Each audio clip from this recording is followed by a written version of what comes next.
प्रेम अंधा भी होता है। एक लड़का था, वह काफ़ी गरीब था। उसके पास ना तो कुछ खाने को था और ना ही रहने को घर था। वह अपने दोस्त के घर रहता था। उसने एक छोटी सी कंपनी में पेंटिंग का काम करना शुरू कर दिया।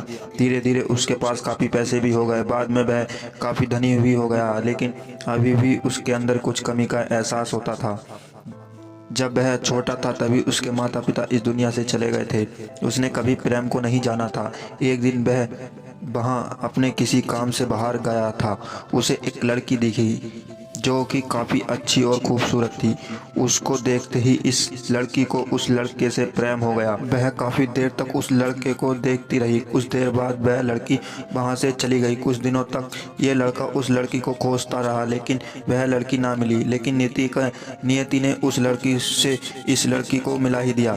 वह लड़की इस लड़के के घर काम की तलाश में आई थी। लड़के ने लड़की को तुरंत घर के काम के लिए रख लिया। जब वह लड़की इस लड़के से मिलने आई थी तो उस समय इस लड़के ने कुछ शब्द भी साफ से नहीं बोल पा रहा था, जिससे लड़की को लगा कि ये लड़का गूंगा है। लड़का भी जान गया था कि ये लड़की हमें गूंगा समझती है।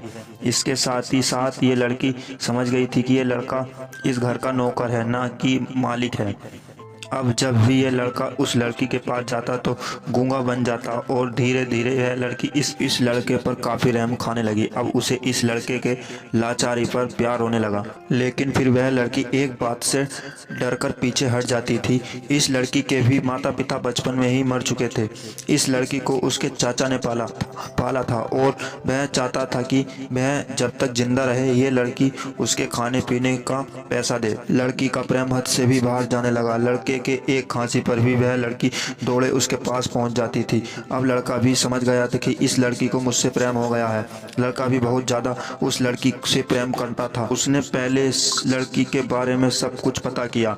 जब उसे सब पता चल गया तो वह बहुत रोने लगा, क्योंकि उसने गूंगे होने का झूठ बोला था। अब वह दिनों रात रोने लगा। लड़की अपने सैलरी से लड़के की इलाज कराने को कहती थी। एक दिन सुबह ही उस लड़की को पता चला कि वह लड़का हॉस्पिटल में भर्ती है।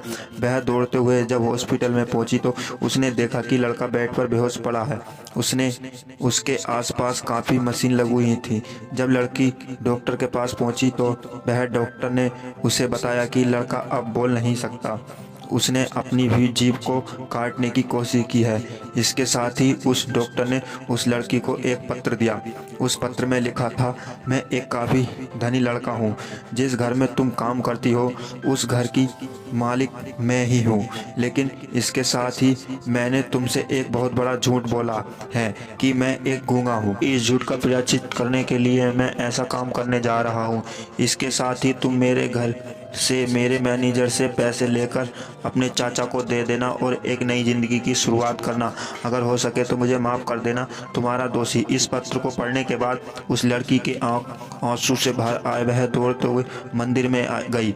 उसने भगवान के सामने कसम खाया कि जब तक वह लड़का बोलने नहीं लगता है तब तक वह कुछ नहीं खाएगी, भले ही वह मर क्यों ना जाए। इधर डॉक्टर भी उस लड़की की इलाज कर रहे थे।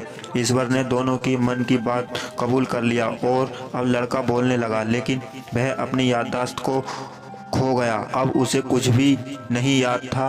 अब इसके बाद लड़की ने उसके याददाश्त के लिए काफ़ी कुछ किया, लेकिन याददाश्त ना आ सका। अगर प्रेम की नींव को झूठ पर रख जाए तो वह गिर ही जाता है। दोस्तों, कहानी कैसी लगी? अच्छी लगी तो यार लाइक कर दो और कमेंट करके बता दो कहानी कैसी लगी। और हाँ, चैनल पर नए हो तो यार चैनल को सब्सक्राइब कर दो। मिलते हैं एक नई वीडियो में, जब तक के लिए बाय बाय।